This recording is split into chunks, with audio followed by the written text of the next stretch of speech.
सिर्फ जब हम बोल रहे हैं, सिर्फ हम एक ही चीज में बढ़त नहीं करेंगे, एक ही क्षेत्र में नहीं बढ़ेंगे, हम अपनी जिंदगी के सारे क्षेत्रों में बढ़ेंगे।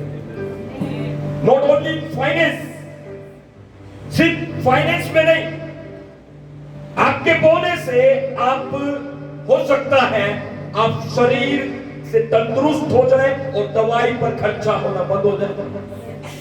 कितने लोग सहमत है? कुछ लोग कहते हैं नहीं जी मैं बोलूंगा नहीं, दवाई लाऊंगा, लेकर आओ, लेकर आओ। आजकल दवाई बहुत महंगी है, लोगों के जिंदगी में इतने खर्च हो गए दवाई से, हॉस्पिटल से, बहुत खर्च को उतार नहीं पा रहे। इसलिए प्रभु का वचन क्या कहता है? भजन संहिता 128 उसके 1 में क्या लिखा है? What is written? क्या ही धन्य है हर एक मनुष्य, क्या ही धन्य है हर एक वो पुरुष जो यहोवा का भय मानता हो और उसके मार्गों पर चलता हो। अपनी कमाई को ये प्रॉमिस है प्रभु का। वो कह रहा तू अपनी कमाई को, तू अपनी कमाई को खाएगा। आमीन। तू अपनी कमाई को खाएगा। आमीन। तू अपनी कमाई को खाएगा। आमीन। मैं कह रहा हूं तू अपनी कमाई को खाएगा। आमीन। मैं कह रहा हूं तू अपनी कमाई को खाएगा। आमीन। आपकी कमाई कोई और नहीं खाएगा। Church hallelujah. आपकी कमाई हॉस्पिटल नहीं खाएगा। आमीन हालेलुया। आपकी कमाई कोर्ट कचहरी नहीं खाएगी। आमीन हालेलुया। आपकी कमाई फजूल खर्चों में नहीं जाएगी। आमीन हालेलुया। इसलिए वचन कहता तू अपनी कमाई। कितने लोग इसको रिसीव करते हैं? कितने लोग इसको रिसीव करते हैं? आपकी कमाई आपकी है चर्च, आपकी कमाई आपके बच्चों की है चर्च, आपकी कमाई आपके वंशों की है चर्च। और वो कहता है तू उसे खाने पाएगा यीशु के नाम में। हाथ तो ऊंचा उठाए, प्रेज करें, प्रभु की स्तुति करें, आंखें बंद करें।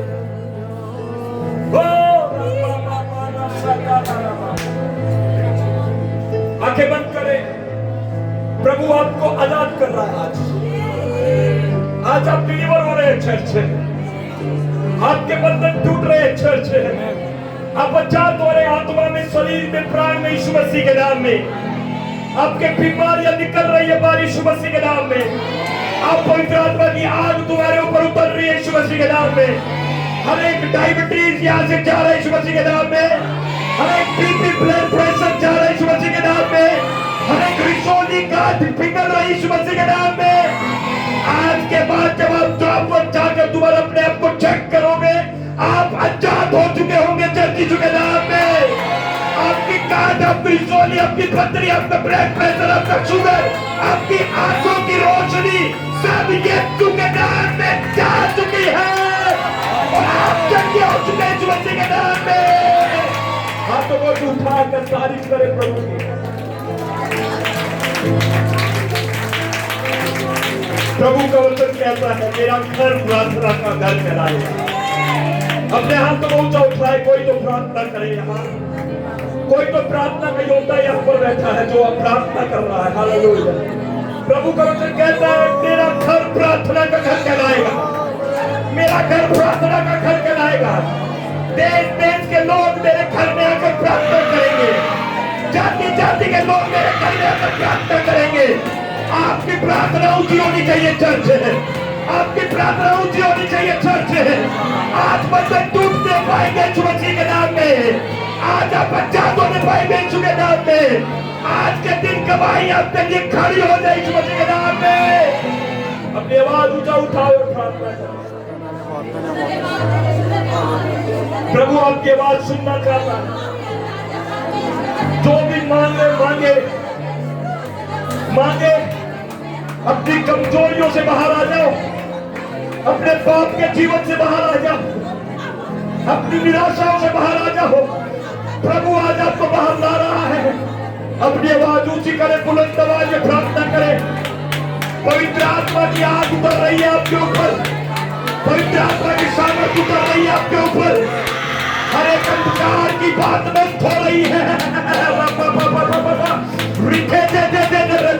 बाबा रिबेने शेकेते ने रिपोरिसी खराबा रिबेबेबेबेबे शेकाता ना रबोरा बाबा बाबा गो निकल निकल निकल निकल ए शैतान छोड़ छोड़ छोड़ छोड़ ए गंदी बीमारी भाग जा भाग जा भाग जा दुष्ट आत्माओं में तुम्हें आज्ञा देता हूं छोड़ो भागो यहाँ से यीशु मसीह के सामर्थ्य नाम में होली गॉड फायर निखारा पाना शकाना रबोगा अपने ऊपर पवित्र आत्मा की आग को रिलीज करे तो है होली गॉड फायर राबा बाबा और रेपे से कहता है fire fire fire fire fire रिके दे रे से कहते हैं अज्ञात हो जाओ हालेलुया परमेश्वर किसी के घुटने को चंगा कर रहा है आज आपकी हड्डियों में जो दर्द है घुटने में दर्द है आज चंगे होकर आप यहाँ से जा रहे हैं अपने ऊपर होली गॉड फायर को रिलीज करे हैं अपने ऊपर फायर को रिलीज कर रहे हैं fire fire fire fire fire fire fire Holi बेना सकारा बाबा ओ सकारा बाबा जिस भी हिस्से में आपकी बीमारी हाथ रख दीजिए ये हाथ आपका हाथ नहीं है यीशु मसीह का हाथ है और जहां भी आपको बीमारी रोग है कमजोरी है आज प्रभु अपनी आत्मा के वसीले से अपनी सामर्थ के वसीले से आज वो आपको छू कर चंगा करने जा रहा है अब दोबारा ये बीमारी आपके शरीर को कमजोर और दुर्बल नहीं करेगी प्रभु ने कहा जितने रोग मैंने मिस्रियों में भेजे उनमें से एक भी तुझ पर न भेजूंगा यीशु के नाम में आज के दिन रोगों से हम बाय बाय और टाटा टाटा कहते हैं यीशु के नाम में ओ जो से कहे फायर रिका रबा बाबा रबा जो से कहे fire fire fire fire fire जो से कहे fire fire fire fire fire fire fire fire fire fire fire अपनी फायर को रिलीज करे फायर को रिलीज करे पवित्र आत्मा की आग को रिलीज करे पवित्र आत्मा की सामर्थ को रिलीज करे फायर फायर फायर फायर रे बे बे बे बे शकारा बोल खाना बाबा सारे जहां में तुझसा कोई नहीं तुझको छोड़ कोई प्रभु है ही नहीं क्या है ये सुबह जैसा कोई कहे सारे जहां में तुझसा कोई नहीं तुझको छोड़ कोई प्रभु है ही नहीं घुटने बैठे खूब बस तेरे सामने तू है मेरा प्रभु पूरी कलीसिया तू मेरा पिता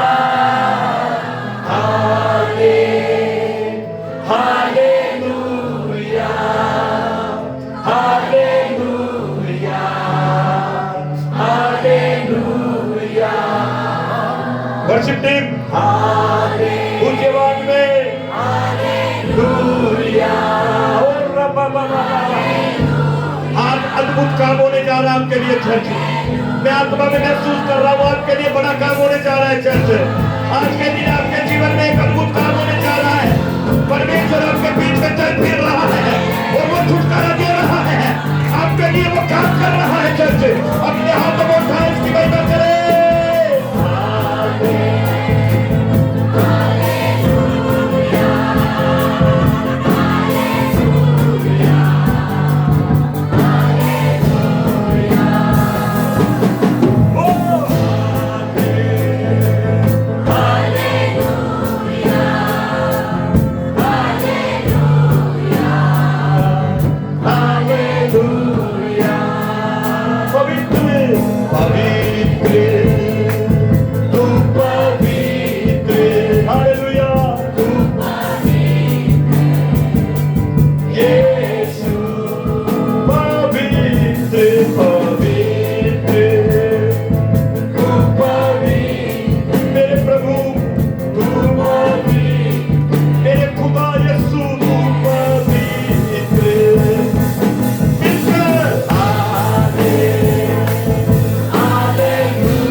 हमें अपने आप को देखना, जांचना, परखना, जब आप घर जाते हैं विश्वास के साथ चेक करना।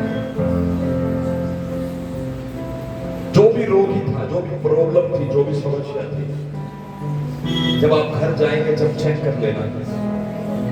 प्रभु ने आज उसको आपके बदन से, आपके शरीर से पूर्ण रीति से दूर कर दिया।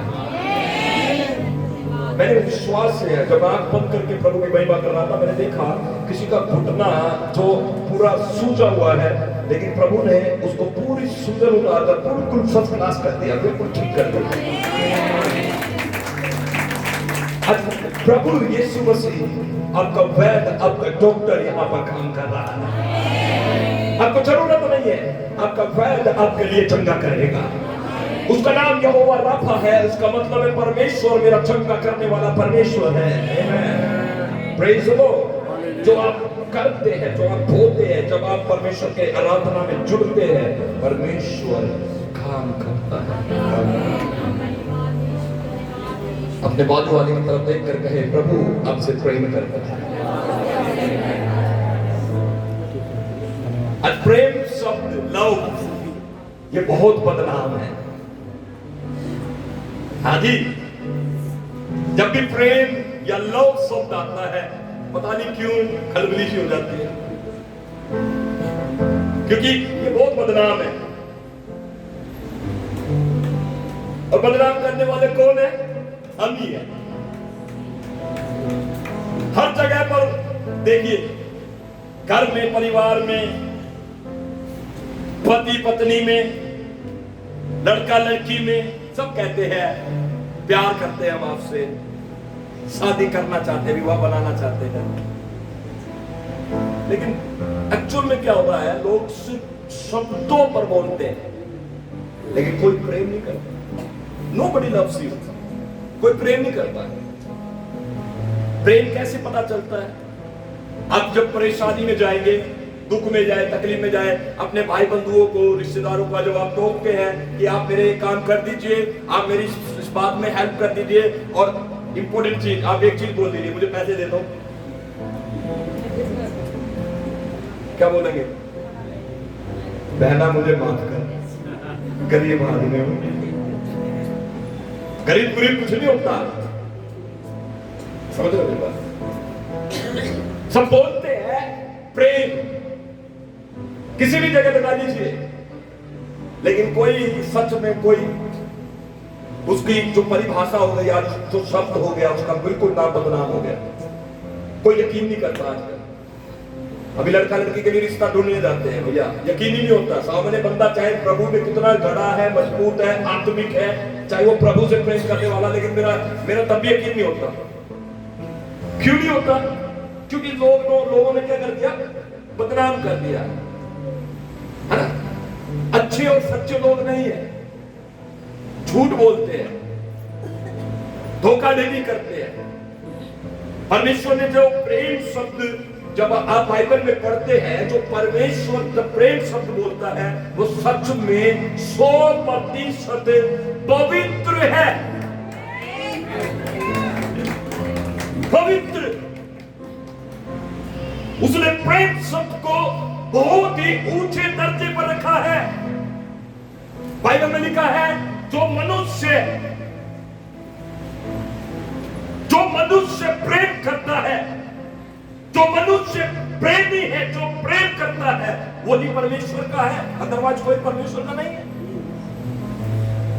Those who love, जो प्रेम करता है। प्रेम शब्द सिर्फ एक ही जगह मत जाना, प्रेम शब्द एक ही जगह के लिए नहीं है। प्रेम शब्द हर एक व्यक्ति के लिए, मसीहों के लिए है, ताकि वो उसको समझे। आपको प्रभु ने इसलिए बुलाया है ताकि आप प्रेम करें। प्रेम, आपका प्रेम जो है सिर्फ शब्दों वाला, या सिर्फ बहाने वाला, या सिर्फ झूठ बोलने वाला, ऐसा दिखावटी प्रेम नहीं होना चाहिए। प्रेम मतलब जेन्युइन। कैसा प्रेम होना चाहिए? ऐसा प्रेम जो प्रभु यीशु मसीह ने कलीसिया से किया। यीशु मसीह ने कैसा प्रेम किया? उसका प्रेम शुद्ध है, परिशुद्ध है, पवित्र है, उसमें कोई गड़बड़ नहीं, कोई मिलावट नहीं, कोई दिखावटीपन नहीं। प्रभु का प्रेम कैसा है?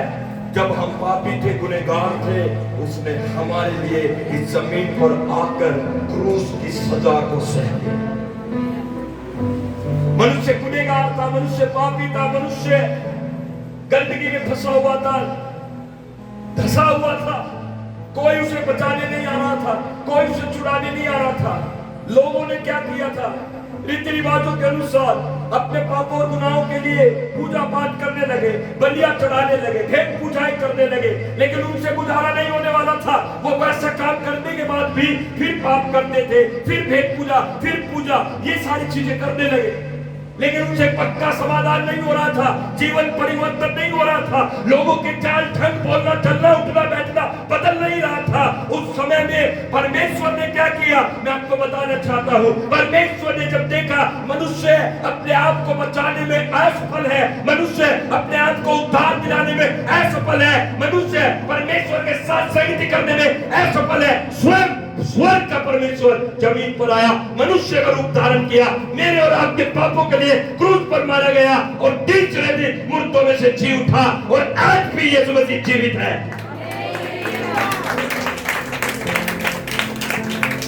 इसलिए लोग मसीह में आने के बाद अपने जीवन परिवर्तन करते हैं। क्यों? क्योंकि यीशु मसीह का प्रेम सच्चा है। इस लव इस जगह पे उसका प्यार अनंत है। उसकी मोहब्बत जो उसने मुझे और आपसे की है, वो कभी ना बदलने वाली मोहब्बत है। बिना शर्त के, बिना किसी शर्त रखे प्रभु ने मुझसे और आपसे प्रेम किया। पापी दशा में, गुनहगार की दशा में, जब मेरे जीवन में मैं धर्म से, परमेश्वर से बिल्कुल अलग था, उस दशा में यीशु मसीह ने मुझसे प्रेम किया। कोई ऐसा प्रभु मिल सकता है जो पापी से प्रेम करे? क्या कोई ऐसा व्यक्ति आपको मिल सकता है जो पापी व्यक्ति को गले लगाए? एक कहानी बोलना चाहता हूं। एक व्यक्ति प्रभु से बहुत प्रेम करता था और एक दिन अपनी गाड़ी उठाकर वो रोड पर चलने लगा। वो बहुत ही अच्छा व्यक्ति था, धनी व्यक्ति था, मेरी बात ध्यान से सुनना। और वो गरीबों को बहुत दान देता था, गरीबों को बहुत हेल्प करता था, मदद करता था। एक दिन जब वो गाड़ी से जा रहा था, उसे रोड के किनारे पर एक भिखारी बैठा हुआ था और वो अपनी गाड़ी रोककर उस भिखारी के पास गया और उसे कुछ दान दक्षिणा देने लगा। वो भिखारी कहने लगा, भैया मुझे आपकी दान दक्षिणा नहीं चाहिए, मुझे आपके साथ गाड़ी में चलना है। अब समझते हैं भिखारी है, उसका रंग रूप, ढील ढोल कपड़े कैसे होंगे, किस हिसाब से उसका जो ऊपरी दिखावा या उसका जीवन था कैसा होगा। वो भाई कहने लगा, मुझे आपके साथ गाड़ी में बैठना है, भैया क्या आप मुझे अपने साथ गाड़ी में लेकर चलोगे? उसके हाथ में मोहरा था, उसके कपड़े गंदे थे, उसके शरीर से दुर्गंध आती थी, लेकिन वो भाई तो गाड़ी वाला है, बहुत हैंडसम है, बहुत अमीर है, बहुत धनी है। उसने कहा, नहीं भैया कोई बात नहीं, आपसे मुझे प्यार है, लेकिन मैं आपको पैसे देता हूँ, आप लीजिए। उसने कहा, नहीं भैया मुझे पैसा नहीं, मुझे आपके साथ गाड़ी में बैठना है। क्या आप मुझे 2 किलोमीटर की ड्राइव करना सकते हो? क्या मुझे आप गाड़ी में झुला सकते हो? क्योंकि आज मेरा मन है, मैं गाड़ी में झूलना चाहता हूं। वो व्यक्ति बोलने लगा, माफ कीजिए मैं ऐसा नहीं कर सकता। उसकी कई लाखों की गाड़ी थी और उसकी हालत फकीरों वाली थी। उसने दिमाग लगाया, अगर ये गाड़ी बैठा तो गाड़ी की सीट गंदी हो जाएगी, अपना बोरा लेकर बैठेगा, अपना सारा सामान लेकर बैठेगा तो मेरी गाड़ी मेरे लायक।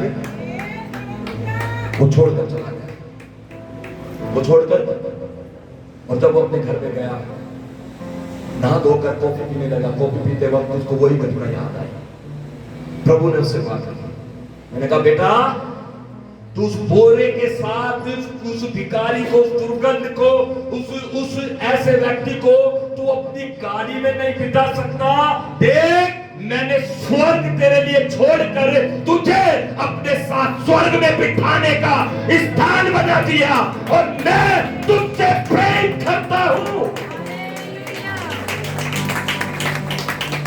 ये है प्रभु का प्रेम। ये है प्रभु का प्रेम जो हम कभी किसी के साथ नहीं कर सकते और कोई हमसे नहीं कर सकता।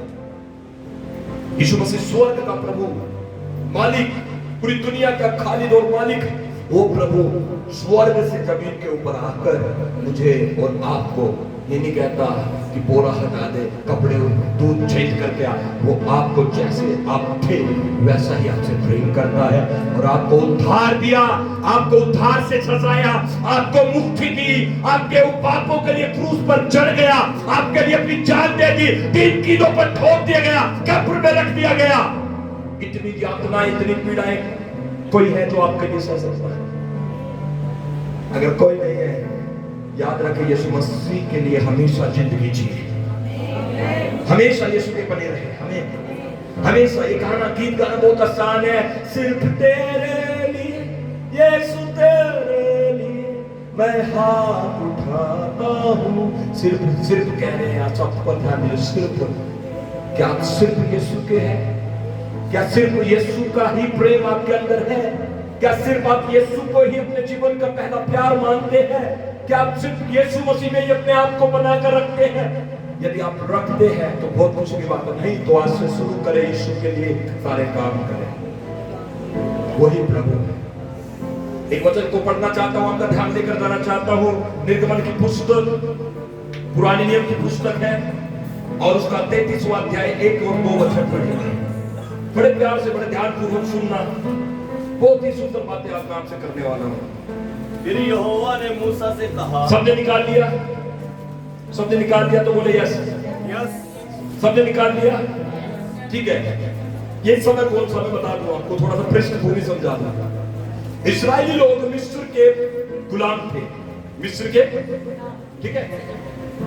और मिस्र की गुलामी के बाद परमेश्वर ने मूसा से कहा, मेरे लोगों को, इस्राएली लोगों को मिस्र की गुलामी से बाहर निकालना और मैं उन्हें एक ऐसे देश में भेजूंगा, मैं ऐसे देश में उन्हें बसाऊंगा जिसमें दूध और मधु की धाराएं बहती हैं। तो अब इस्राएली लोग अपने उस देश में पहुंचने के लिए अपनी यात्रा पर है जो परमेश्वर ने मूसा के द्वारा प्रॉमिस किया था, जो परमेश्वर ने अब्राहम, इसहाक और याकूब के द्वारा प्रॉमिस किया था कि मैं तेरे वंश को ऐसे जगह पहुंचाऊंगा जहां पर दूध और मधु की धाराएं बहती है, और मूसा उसका जरिया बना। आमीन, हालेलुया।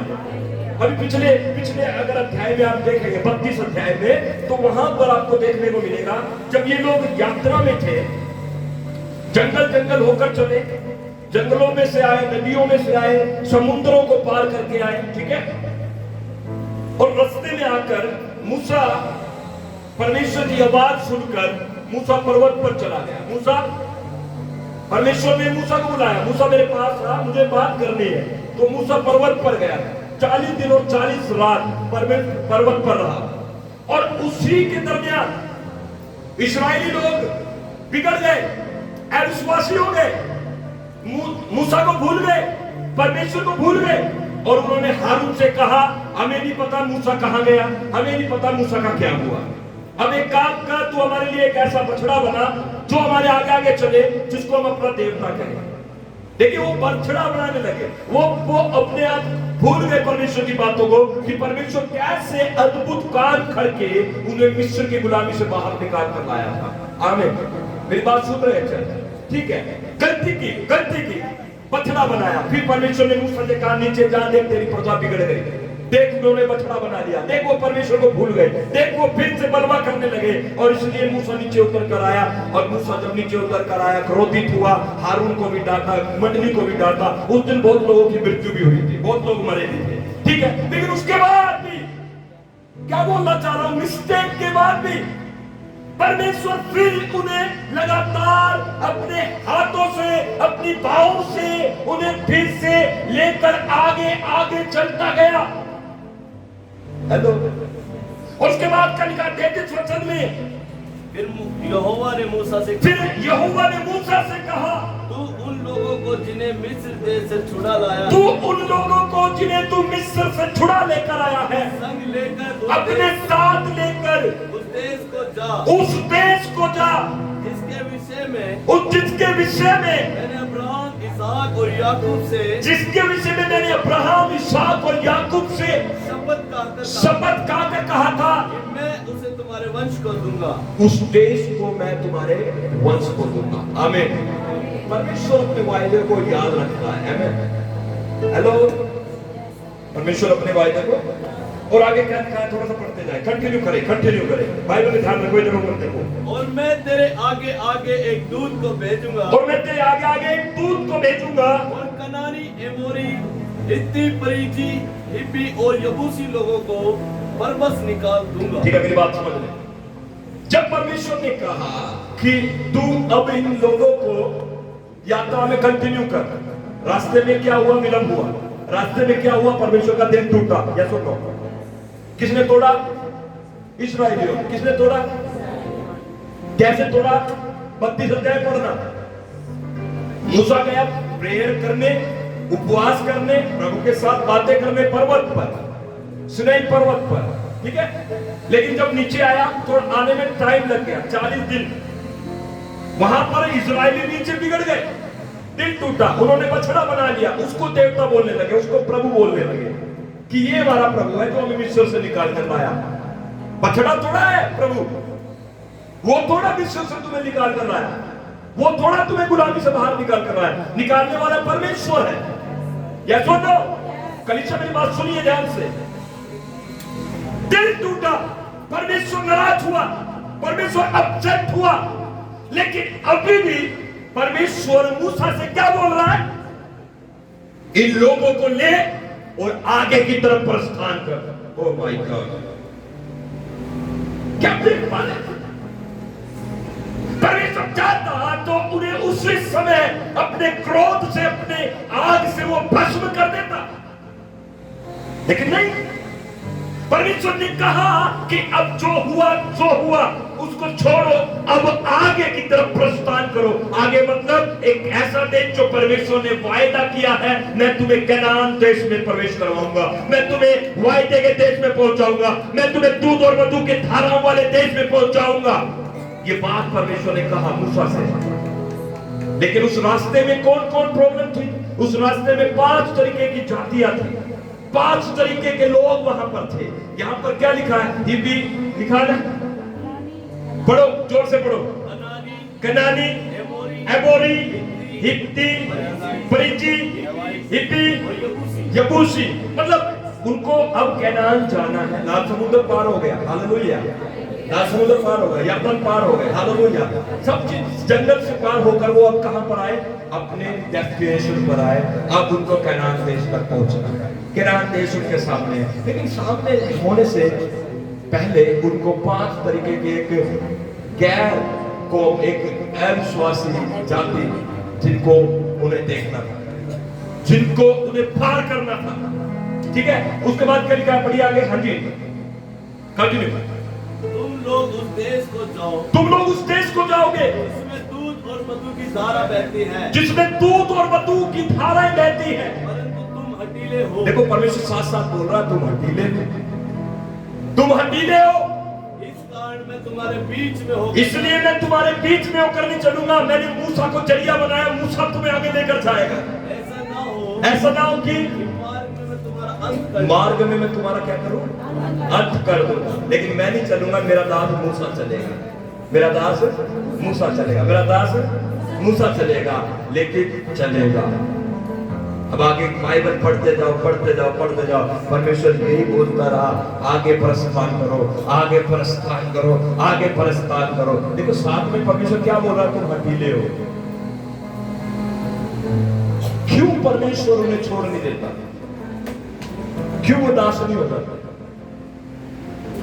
परमेश्वर के विरुद्ध बोलकर, परमेश्वर के विरुद्ध चलकर भी परमेश्वर उनसे कह रहा है, मूसा आगे प्रस्थान करो, मूसा आगे प्रस्थान करो, इन्हें उन देश में लेकर जाओ जहां दूध और मधु की धाराएं बहती है। आज परमेश्वर ऐसे ही बात कर रहा है। क्यों नहीं छोड़ देता?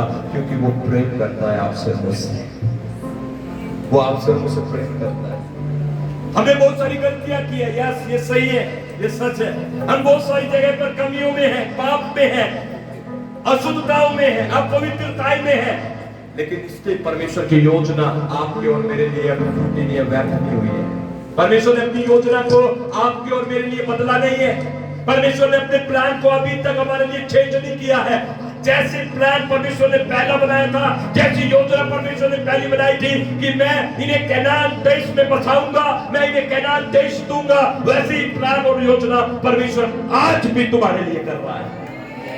तुम प्रवेश कर जाओ, तुम प्रवेश कर जाओ, तुम प्रवेश कर जाओ। मंथ ऑफ जुलाई 7वां महीना, आज ये वचन सुन लीजिए ध्यान से। हाँ, परमेश्वर आपसे प्रेम करता है। दूसरा तीमुथियुस उसके 2 अध्याय में क्यों परमेश्वर मुझे और आपको छोड़ नहीं देता, क्यों? देखिए, क्योंकि वो हमसे प्रेम करता है। दूसरा तीमुथियुस 2 अध्याय 13 वचन पढ़िए। दूसरा तीमुथियुस उसका 2 अध्याय 13 वचन क्या लिखा है? दूसरा तीमुथियुस 2 अध्याय 13 वचन, 12 भी पढ़ लीजिए, 12 और 13 दोनों पढ़े। दूसरा तीमुथियुस 2 अध्याय 12 और 13 वचन जी। यदि हम धीरज सहते रहेंगे, अगर हम धीरज सहते रहेंगे तो उसके साथ राज्य भी करेंगे। हम कहते हैं पास्टर जी मुझसे तो गलती हो गई, मैं तो पापी हो गया, मैंने तो परमेश्वर के विरुद्ध गलती कर दी, अब मैं शायद आगे नहीं चल पाऊंगा, अब शायद मैं परमेश्वर की योजना का हिस्सा नहीं बन पाऊंगा। लेकिन परमेश्वर तो आज भी आपको बुला रहा है, क्या समझो? यदि हम इस्राएलियों को परमेश्वर कहता रहा तुम हठीले हो, इस्राएलियों को परमेश्वर कहता रहा तुम मेरी आज्ञा टालने वाले लोग हो, लेकिन फिर भी परमेश्वर मूसा से दूसरी तरफ ये कहता रहा इन्हें आगे लेकर चल, इन्हें उस देश में पहुंचा। उसकी योजना आपके लिए मेरे लिए बदली नहीं है। इस महीने में आपको बोलना चाहता हूं, परमेश्वर वैसा ही है।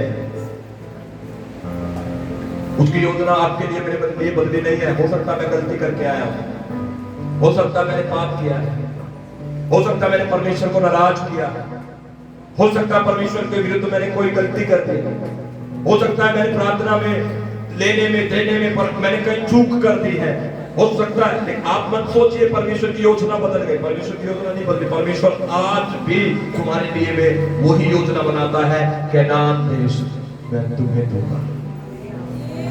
कनान से तात्पर्य क्या है? कनान से तात्पर्य है जो वायदा परमेश्वर ने किया था इस्राएलियों के साथ, एक उत्तम जगह, एक उत्तम देश, एक उत्तम जगह में मैं तुम्हें पहुंचाऊंगा, वहां बसाऊंगा। वो आज भी यहाँ पर पूरी होने जा रही है चर्च। परमेश्वर की योजना कभी बदलने वाली नहीं है। हालेलुया। परमेश्वर की योजना तब है आपके लिए, आपके परिवार के लिए, आपके बच्चों के लिए। आप उस देश में जाओगे और अधिकारी बनोगे यीशु मसीह के नाम में। आमीन। ऊंचा कहें चर्च। वचन कहता है 2 तीमुथियुस 2 अध्याय 12 और 13 वचन में, अगर हम धीरज से सहते रहेंगे तो प्रभु के साथ राज्य करेंगे। कितने लोग राज्य करना चाहते हैं? हालेलुया। कितने लोग चाहते हैं कि मेरा ही राज्य आ जाए? हालेलुया। कितने लोग चाहते हैं मेरी नाम धराई दूर हो जाए? हालेलुया। कितने लोग चाहते हैं मेरी चिंताएं दूर हो जाए? हालेलुया। आज परेशान है, दुखी है, लाचार है, लेकिन आने वाला टाइम आपके लिए महिमामय होने जा रहा है यीशु मसीह के नाम में। वचन की कलाम की हिदायत को सुने, शिक्षा सुने। यदि हम सहते रहेंगे तो उसके साथ राज्य भी करेंगे। हाँ जी, कंटिन्यू। यदि हम उसका इनकार करेंगे, हाँ, यदि हम उसका इनकार कर दे, मतलब इतने दुष्ट हो जाए, यदि इतने हम अविश्वासी हो जाए, हम यीशु का इनकार कर देंगे तो वो भी हमारा इनकार करेगा, वो भी हमारा इनकार करेगा। हाँ जी। यदि हम विश्वासी भी हो, यदि हम अविश्वासी भी हो, यदि हम अविश्वासी भी हो, यदि हम अविश्वासी भी हो जाए, तो भी वह विश्वास योग्य बना रहता है। तो भी प्रभु हमारे साथ विश्वास योग्य बना रहेगा। हमने बाजू वाले से कहे परमेश्वर की योजना अटल है। जोर से बोले कोई तो, परमेश्वर की योजना अटल है। हाँ, ठीक है। आप कमियां करते हो, आप खंडीबाजी करते हो, आप चर्च में आने में आनाकानी करते हो, आप प्रार्थना में आनाकानी करते हो, ये सब बातें तो प्रभु देख रहा है, देख रहा है। लेकिन फिर भी वो आपके साथ विश्वास योग्य है। आमीन। अपनी योजना नहीं बदलेगा वो। उसकी योजना क्या है? मैं तुम्हें आशीष दूंगा। वो ये नहीं कहेगा मैं तुम्हें श्राप दूंगा, वो ये नहीं कहेगा मैं तुम्हें नाश कर दूंगा। उसकी योजना अटल है। जब तक हम विश्वासी हैं, जब तक हम यीशु को अपना प्रभु कहते हैं, जब तक हमारे जीवन में एक ही प्रभु है जिसका नाम यीशु है, वो कभी अपना इनकार नहीं कर सकता, क्योंकि उसको खुद पता है मैंने इनके पापों के लिए क्रूस पर अपनी जान दी। मेरी बात सुन रहे चर्च, उसकी योजना है, आपको कोई आशीष पाने से रोक नहीं सकता। ये महीना आपकी बरकत का महीना होगा चर्च, ये महीना आपका आगे प्रस्थान करने का होगा चर्च, ये महीना आपको आगे बढ़ोतरी का होगा चर्च है। आमीन, ऊंचा कहे चर्च है, आमीन, ऊंचा कहे चर्च है। कोई से रिसीव करे यीशु मसीह के नाम में। आप आगे बढ़ रहे यीशु मसीह के नाम में, आप आगे बढ़ रहे यीशु मसीह के नाम में। Church hallelujah. जब प्रभु ने कहा मैं तुम्हें आशीष दूंगा, जब प्रभु ने कहा मैं तुम्हें आशीष दूंगा, तो कोई आपको श्राप दे नहीं सकता। सुन रहे, डरना मत। जब तक आप कहते हैं यीशु मेरा प्रभु है, आप चिंता मत करो। कई लोग कहते हैं पास्टर जी मेरे घर में तो किसी ने जादू टोना कर दिया, मत बोलना ये बात। पास्टर जी मेरे तो काम रोजगार में किसी ने बांध दिया, कुछ करवा दिया, नींबू नमक की हरी मिर्च डाल के। पास्टर जी मेरे तो बच्चों को दुष्ट आत्मा ने पकड़ लिया। अरे भाई मत बोलो, जब तक आप ये कह रहे हो यीशु मेरा प्रभु है, स्वर्गदूत आपकी सेवा करेंगे चर्च है, स्वर्गदूत आपके घर को बचाएंगे चर्च है, स्वर्गदूत आपकी रक्षा करेंगे चर्च है। आप सुरक्षित है इस मसीह के नाम में। हाँ ये बात आपकी मैं मानूंगा, आप कमजोर हैं, लड़क जाते हो, पड़ जाते हो, आलसी हो, सुस्त हो, प्रार्थना में नहीं आना, बाइबल नहीं पढ़ना, वचन नहीं जानना, वचन क्या गहराई में नहीं पढ़ना, ये कमी इसको सोच लेना। लेकिन ये कभी मत कहना कि प्रभु मुझे छोड़ दे, कभी नहीं छोड़ता। हाँ उस दिन ये वचन में भी लिखा है, उस दिन प्रभु आपको, प्रभु क्या आप ही प्रभु से दूर हो जाओगे जिस दिन आपने यीशु का इनकार करा। जिस दिन यीशु का इनकार, उस दिन आप प्रभु से दूर। जोर से बोले कोई